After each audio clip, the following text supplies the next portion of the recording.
وقالوا سمعنا وأطعنا غفرانك ربنا وإليك المصير. Lorsqu'on dit salafi, parce que quelqu'un dit je suis salafi, qu'est-ce que ça veut dire je suis salafi? Ça, on appelle ça en arabe anisba. C'est pourquoi, si quelqu'un n'a pas appris la langue arabe, c'est pourquoi vous voyez des gens comme ça avec le djal. Non, on ne doit pas dire salafi. Non, salafi. Oh non, ça ne doit pas dire salafi. Mais c'est comment, mon frère? Tout ça, c'est quoi? C'est le djal, l'ignorance. Ça, dans l'arabe, c'est ce qu'on appelle anisba. C'est-à-dire, c'est une sorte de, comment on peut dire, affiliation, ou bien c'est une sorte d'attribution. Le salafi, c'est celui qui s'affilie au salaf. Dans quel sens? Dans le sens où il va comprendre le Coran et la Sunna à la compréhension des salafs. Donc comme eux, ils ont compris. C'est ça le salafi. Quand tu dis je suis salafi, c'est celui qui comprend le Coran et la Sunna à la compréhension des pieux prédécesseurs. Donc comme les salafs ont compris, si on a déjà compris c'est qui les salafs, donc lui comprend ça, le Coran et la Sunna, comme les salafs ont compris. Et donc, celui qui refuse de comprendre le Coran et la Sunna à la compréhension des pieux prédécesseurs, nous disons que ce n'est pas un salafi. Même s'il prétend comprendre le Coran et la Sunna à la compréhension des pieux prédécesseurs. Car sa pratique démontre le contraire.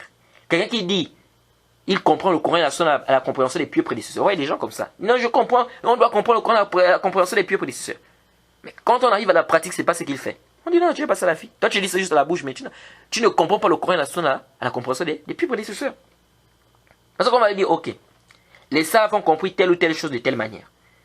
Ils ne faisaient pas telle ou telle chose.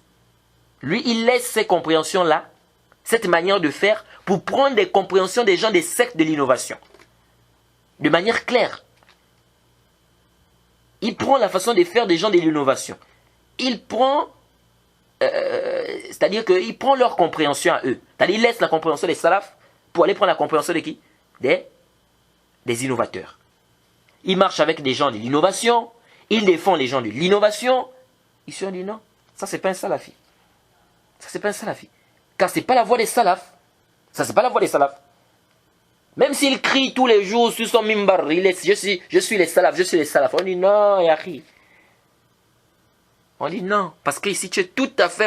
Tu dis que tu suis les salafs, mais comment tu fais tout ce qui est contraire aux salafs? Tu ne comprends pas le Coran. On te amène la compréhension des salafs, tu refuses ça. Tu ne peux pas prendre la compréhension des gens des sectes. Tu défends les gens des sectes. Tu marches avec les gens des sectes. Tu fais des éloges des gens des sectes.